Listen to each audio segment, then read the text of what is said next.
Winter जाने वाली है और गाजर का हलवा ना बनाए घर में, ऐसा तो हो ही नहीं सकता कि सर्दियों के मौसम में गाजर का हलवा ना खाया जाए घर में बनाकर। स्पेशली जो है स्वीट शॉप से तो हम खाते ही रहते हैं ऑब्वियसली, लेकिन घर में अगर गाजर का हलवा ना बने तो पता ही नहीं चलता कि ठंड आ गई है।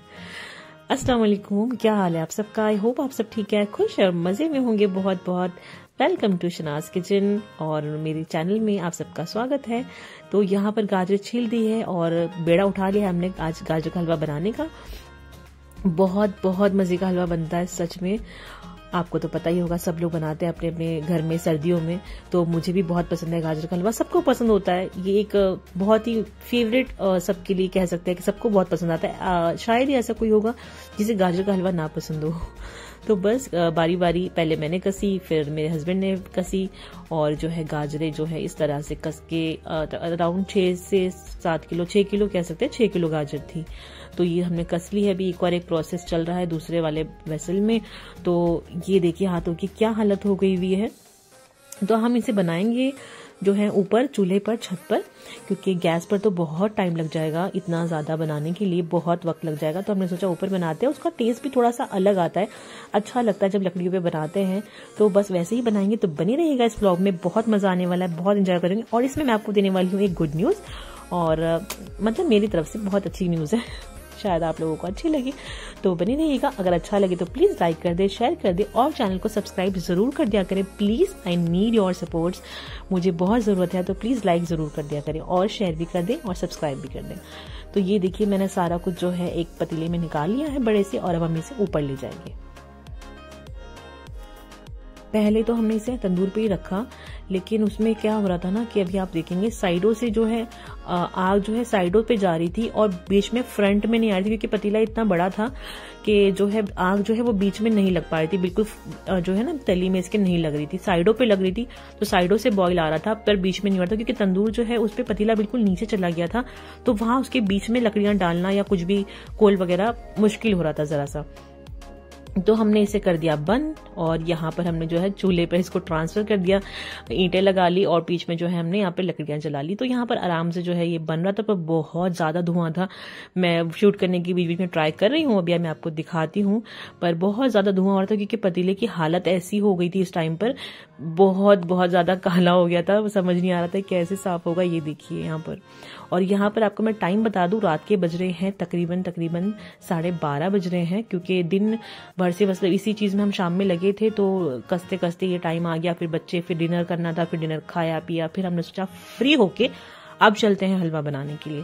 तो यहाँ पर ये पक रहा है और मैं इसमें चम्मच चलाने की कोशिश करते हुए ये देखिए मैं बहुत कोशिशों से दिखा रही हूँ मैं आपको, और पतीले की मेरी हालत देखिए कैसे ही साफ होगा मुझे नहीं पता, पर करेंगे, करना तो पड़ेगा ही। तो बस यहाँ पर मैं लकड़ियों को कोशिश कर रही हूँ कि अच्छे से आग जल जाए ताकि जल्दी से हो जाए, क्योंकि जल्दी से हमें जो है नीचे भी जाना था, सोना भी था, रात काफी होने लग रही थी और बच्चे भी हमारे साथ में थे। और यहाँ पर देखिए दूध जो है अभी पूरी तरह से जो है एब्जॉर्ब नहीं हुआ, जला नहीं है, अभी थोड़ी थोड़ी सी इसमें चीजें बाकी हैं। तो बस हम इसको जो है कंप्लीट करने लगे हैं। अच्छी तरह से भूनना होता है, दूध डालने के बाद में दूध में ही पकाई जाती है गाजर सारी, जब तक ये गल नहीं जाए, दूध सारा सूख ना जाए, तब तक आपको इसे भूनना होता है। तो बस वही कर रहे हैं और मजा बहुत आ रहा था, बहुत अच्छा लग रहा था सच में, बहुत बहुत अच्छा लग रहा था। इस तरह गर्मियों में सर्दियों में जब गाजर का हलवा बनाते हैं ना और उसे खाते हैं, तो देखिए करीब से आप लोग भी जरूर बनाएंगे ये वीडियो देखने के बाद में, आई एम वेरी श्योर। और जी हो गई है नेक्स्ट मॉर्निंग और रात में बारिश आ गई थी, बहुत ज्यादा तेज बारिश। आप लोगों को पता ही होगा दिल्ली में बारिश हुई है 2-3 दिन जम के, तो बारिश हो गई थी। लेकिन हमने उससे पहले जो है चूल्हे पे से उसको उतार लिया था कि चलो ठीक है मॉर्निंग में आकर पकाएंगे, क्योंकि काफी टाइम हो गया था, दूध वगैरह सारा जल गया था और हलवा जो है वो बस इसमें चीनी डाल के और बाकी चीजें डाल के पकाना था। तो हमने सोचा चलो ठीक है मॉर्निंग में आकर पकाते हैं। जैसे हमने इसको अंदर लिया, मतलब जैसे हमने सोचा चलो ठीक है बंद करते हैं, हम हटाते हैं सारी चीजें, तो वैसे ही बारिश शुरू हो गई और बहुत तेज बारिश। तो हमने सोचा चलो हमारा डिसीजन सही था कि हमें यहाँ से अब चल देना चाहिए। तो बस हम आके सो गए। और फिर नेक्स्ट डे की क्लिप है, तो मैं यहाँ पर जो है गैस पे रेडी कर रही हूँ, क्योंकि अब बनाना तो है और ऊपर सारा कुछ पानी पानी हो रखा है, बिल्कुल भी क्लीन नहीं है। तो ऊपर तो चूल्हे पे नहीं बना सकते अब जाके, तो बस गैस पे ही मैं इसको रेडी कर रही हूँ। वैसे भी अब इसमें सिर्फ चीनी डालकर इसकी भुनाई बाकी है जो अभी हम करनी है। बस बाकी तो ये गाजरें गल चुकी हैं अच्छी तरह से, और बस बाकी का जो उसका थोड़ा बहुत प्रोसेस है वो हमें करना है, तो वही करने में मैं भी लगी हुई हूँ। इसे मैंने डाल दी है चीनी, और इसको डाल के भी आपको भूनना होता है, और घी भी डाल दिया है तब तक के सारी चीज़ें जो है घी साइडें ना छोड़ दे इसकी अच्छी तरह से, तब तक आपको इसको भूनना होता है। और पतीला जो हमारा जल गया है ना साइडों से, वो कोयले की वजह से, लकड़ी की वजह से, उसकी वजह से ना यहाँ पर गैस पे भी इतना धुआं हो रहा है ना, जैसे वो गर्म हो गया, तो मतलब दिखाना इतना मुश्किल सा हो रहा था ना कैमरे में, मोबाइल से, फ़ोन से। फिर भी मैं कुछ कुछ बीच बीच में धुआं हटा के शूट करने की कोशिश कर रही हूँ। तो ये अगर थोड़ा सा अनोइंग सा लगे ना ये क्लिप, तो आप लोग प्लीज़ स्किप कर दीजिएगा, पर अगर नहीं करेंगे तो प्लीज़ अच्छा होगा कि ना ही करें। देख लिए, कोई बात नहीं, कभी कभार ऐसी चीज़ें भी देखनी चाहिए। क्लैरिटी तो मैं हर बार देती हूँ, ऐसा भी देख लिया करो कभी कभार। तो बस यहाँ पर जो है मैंने देखी, आपको दिखा रही हूँ कि घी जो है साइडें पे आने लगा है इसकी, और ये अच्छी तरीके से बिल्कुल भुन चुका है। और अब मैं इसमें ड्राई फ्रूट्स ऐड कर दिए हैं, बादाम डाले थे पहले, उनको मिक्स किया, फिर मैंने काजू डाले, फिर किशमिश डाली, ऐसे बीच बीच में आपको दिखा रही हूँ क्योंकि वही धुआं आ रहा है तो कुछ क्लियर नहीं दिख रहा। और यहाँ पर मैं भूनने लगी हूँ खोआ, इसको मैं भून कर डालती हूँ अलग से पैन में, इसको अच्छा सा भून लेती हूँ थोड़ा सा हल्का सा, मतलब ये 3-4 मिनट के लिए। उसके बाद में मैं इसमें ऐड करूँगी खोया ऊपर से। और ये देखिए डिलीशियस सा हमारा हलवा जो है बिल्कुल रेडी होने वाला है। ऑलमोस्ट देखिए घी जो है बिल्कुल जो है साइडों पे आ गया है, और बहुत अच्छा लगता है।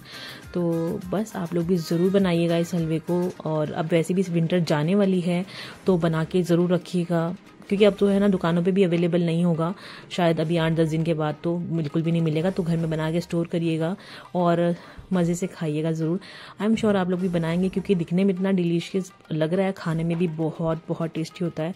तो बनाना ज़रूर, इस रेसिपी को ज़रूर ट्राई करना, और मुझे कमेंट में भी बताना कि अगर आप लोगों ने बनाया है तो प्लीज़ बता दिया करें। मैं हर मर्तबा कहती हूँ कि कमेंट में मुझे बताइएगा अगर आप लोग ट्राई करते हैं, और कर लिया करें ट्राई, मुझे बताया करें ज़रूर से।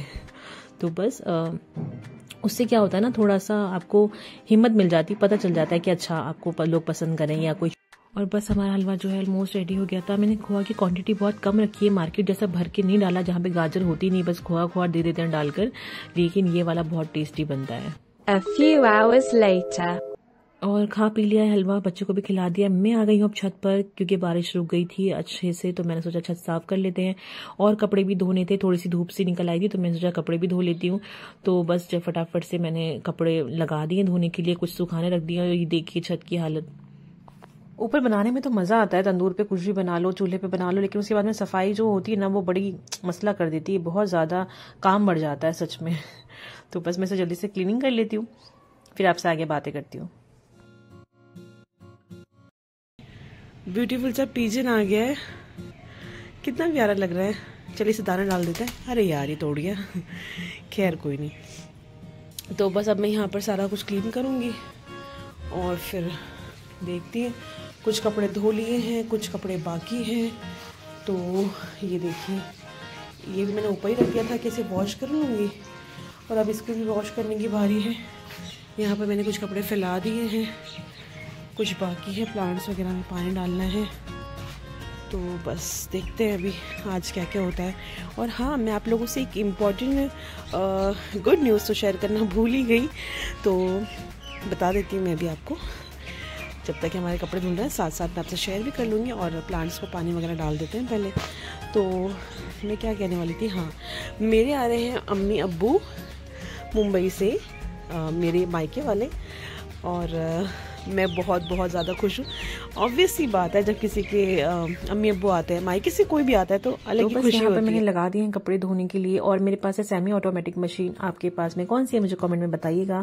मुझे ये बताना है कि कौन सी वाली अच्छी होती है, और फुल्ली ऑटोमेटिक या फिर सेमी ऑटोमेटिक। मेरे हिसाब से जो मेरा एक्सपीरियंस है, वो मेरा एक्सपीरियंस ये कहता है कि सेमी ऑटोमेटिक अच्छी होती है मशीन, क्योंकि मेरी जो मम्मी है, मदर इन लॉ, उनके पास में नीचे फुल्ली ऑटोमेटिक वॉशिंग मशीन है। तो मुझे लगता है वो ज़्यादा टाइम टेकिंग होती है, और उसमें अगर किसी कपड़ों का कलर वगैरह भी जाता है ना, तो वो आपको बहुत केयरफुल होकर अलग से धोना पड़ता है। इसमें कैसा होता है कि जो हम कपड़े अपने हिसाब से धो सकते हैं, अपने टाइम के हिसाब से एडजस्ट कर सकते हैं। पर फुल्ली ऑटोमेटिक मेरा पर्सनल एक्सपीरियंस ये है कि मुझे वो नहीं अच्छी लगती। मेरे हिसाब से सेमी ऑटोमेटिक ज़्यादा अच्छी है। अपने कन्वीनियंस के हिसाब से हम इसमें हर चीज़ यूज़ कर सकते हैं।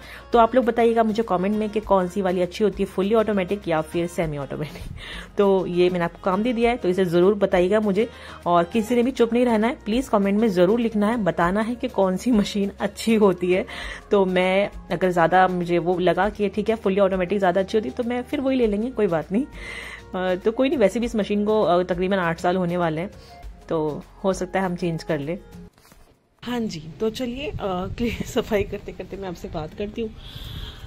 तो मैं कह रही थी कि हाँ, मेरे अम्मी अब्बू आने वाले हैं और जो है बहुत ज़्यादा एक्साइटेड हूँ मैं। काफ़ी टाइम से उनका प्लान था आने का, पर वो बहुत कम आते हैं ना दिल्ली में, मतलब दिल्ली में नहीं, सॉरी, मेरे घर पर अम्मी का, क्योंकि ये रहता है कि लड़के के ससुराल में जितना कम जाना चाहिए उतना अच्छा है। और रहने के हिसाब से तो वो बहुत ही रेयर आते हैं कि जैसे 2-4 दिन मेरे पास रुक जाएं, या बस आते हैं 1 आध दिन में, 1 नाइट 1 रात रुकते हैं फिर चले जाते हैं, ऐसा वाला सीन है। तो बस मैं बहुत ज़्यादा एक्साइटेड हूँ और अभी से मैंने तो तैयारियाँ वगैरह शुरू कर ली हैं उनके आने के लिए। मैं सोचने लगी हूँ कि मुझे क्या बनाना है और कैसे। बस मुझे ऐसा है ना कि मम्मी के आने के बाद में, अम्मी के आने के बाद में कोई भी काम ना पेंडिंग ना रहे मेरा, क्योंकि और वैसे भी अम्मी जब एक दिन के लिए भी आती है ना तो वो आके मेरे चीज़ों में लग जाती है कि बेटा लाओ तुम्हारा कोई काम है, तुम्हारी कोई अलमीरा वगैरह सेट करनी है और या फिर कुछ हेल्प करवानी है तो मैं कर देती हूँ। अम्मियों का यही काम होता है। तो अम्मी आती हैं कि बेटा लाओ मैं कुछ करवा दूँ, तो फिर हमारी जो है बातें रह जाती हैं। वही इतने टाइम बाद मिल रही हूँ मैं अम्मी से, अब्बू से। तो अब्बू से ज़्यादा क्लोज़ नहीं हूँ, क्लोज़ मतलब कैसे बताऊँ, बेटियाँ मुझसे ज़्यादा करके बाप से ज़्यादा क्लोज़ होती है, लेकिन मैं अब्बू से ज़्यादा थोड़ी सी शाय हूँ। मैं अभी तक अब्बू से ज़्यादा मैं फ्री नहीं हूँ कि खुलकर सारी चीज़ें बात कर सकें। वो मैं और अम्मी आराम से हम लोग खूब गप्पे लगाएंगे।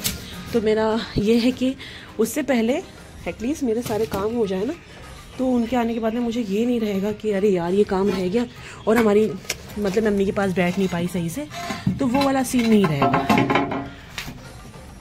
तो बस मैं वही सोच रही हूँ कि किसी भी तरीके से मम्मी के आने से पहले सारी चीज़ें अपनी जो भी मेरे घर के काम है वो उनसे मैं फ्री हो जाऊँ, क्योंकि अभी पता नहीं क्या कह रही हूँ। पर मौसम इस वक्त बहुत बहुत अच्छा हो रहा है। देखिए हल्की हल्की से धूप भी निकल रही है, मौसम बहुत अच्छा हो रहा है और ठंडी ठंडी सी हवाएं चल रही है।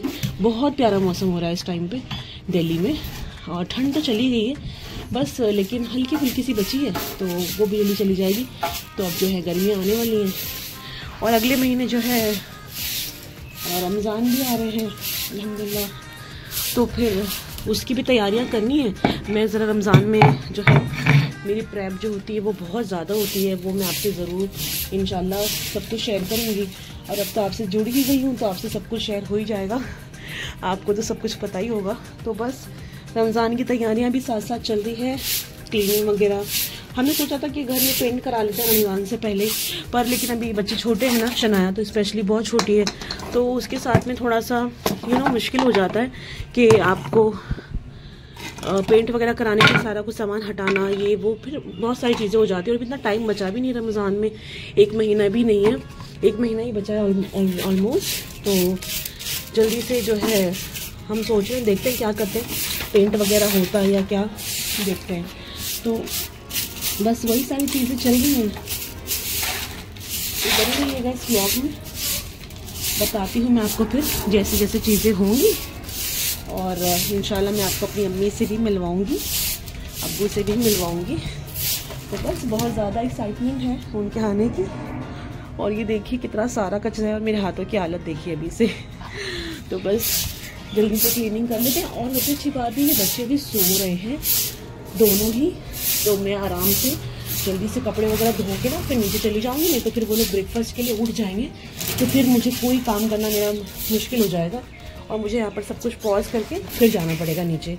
तो फिर इसलिए मैं जल्दी जल्दी से अपने काम निपटा लूँ, फिर मैं आपसे बात करूँगी इंशाल्लाह। A few hours later. और जी लंच वगैरह हो गया है और जब मैं आई नीचे फिर उसके बाद में मैंने आकर ये शामी कबाब की तैयारियां करी हैं। तो जो मैं बना के फ्रीज करने वाली हूँ, फ्रीज में रखूंगी बनाकर सब कुछ रेडी करके। तो ये मैंने बॉईल करके लंच से पहले ही लगा दिया था इसको कुकर में बॉईल होने के लिए, लंच वगैरह करके। और बच्चे फिर से जो है दोपहर की नैप लेती है ना शनाया थोड़ा सा, तो वो नैप लेने के लिए लेट गई है। असर का वक्त हो चुका है, असर की नमाज पढ़ के मैं आ गई किचन में फिर से। और इनको मैंने सोचा बना के और इनको मैं फ्रीज कर देती हूँ, नहीं तो फिर ये इनमें पानी से छूट जाएगा, क्योंकि अभी इसमें मैंने अनियन वगैरह भी डाल दिए। तो ये शामी कबाब बनाने लगी हूँ, बहुत मजे के लगते हैं। अगर आप लोग को इसकी रेसिपी चाहिए तो मैं डिटेल में आपको दे दूंगी, लेकिन वैसे शामी कबाब की रेसिपी बहुत इजी होता है बनाना और टेस्टी तो बहुत होते हैं। तो बस ये मैंने जल्दी से टिक्कियाँ बना के इनको मैं डब्बे में जब जो है फ्रीज कर दूंगी। अलग अलग मैंने डब्बे में रखे हैं ऐसे एक पे, और जो है बटर पेपर ये पार्चमेंट पेपर लगा दिया है ताकि जो है स्टिक ना हो आपस में। और फिर मैं इनको स्टोर कर दूंगी, अम्मी अब्बू जब आएंगे तब इनको हम फ्राई करेंगे गरम गरम। तो बस शारमीन कह रही थी मम्मा बना के दे दें, अभी उनको ब्रेड में लगा के मुझे बना के देना था, ब्रेड में सैंडविच की तरह पे, शारमीन को बहुत पसंद है। तो ये बस मैंने शारमीन के लिए कुछ फ्राई कर दिए हैं, शनाया उठेगी तो वो भी एक आध ले लेगी अगर उसको खाना होगा तो बस ये मैंने 4 शारमीन के लिए कर दिए हैं, उनको मैं सैंडविच में मतलब ब्रेड पे लगा के तो दे दूंगी बस। फिर इसके बाद में जो है हमें वॉलपेपर जो मैंने मंगाया था, आपसे बताया था ना मैंने कि मैंने मंगवाया है ऑनलाइन, वो हमें लगाना था, क्योंकि कलर का भी इरादा हमने जो है कैंसिल कर दिया हुआ है, क्योंकि अभी बिल्कुल भी टाइम नहीं है कि हम कलर करवाएं इस टाइम पे, पेंट वगैरह करवाएं घर में, तो वो हमने इरादा जो है कैंसिल कर दिया है। बस अब जो है वॉलपेपर से ही काम चलाएंगे। तो वो मैं अभी आपको दिखाती हूँ कैसा है क्या है। ये है हमारा वॉलपेपर जो हमने लगाया, अभी अधूरा है, ये पूरा नहीं है, अभी इस पे चीजें बाकी हैं। तो वो मैं आपसे इसके आगे का कंटिन्यू करूंगी नेक्स्ट ब्लॉग में। तो please like share comment subscribe कर दें, और इंशाल्लाह नेक्स्ट ब्लॉग में मैं अम्मी अब्बू भी जब तक के आ जाएंगे तो मैं आपको उनसे भी मिलवा दूंगी। और इसके आगे का वॉलपेपर जो पूरी तरह से प्रिपेयर्ड तैयार हो जाएगा तो वो मैं आपको नेक्स्ट ब्लॉग में दिखाऊंगी। तो लाइक कर दीजिएगा और देखने के लिए बहुत बहुत शुक्रिया।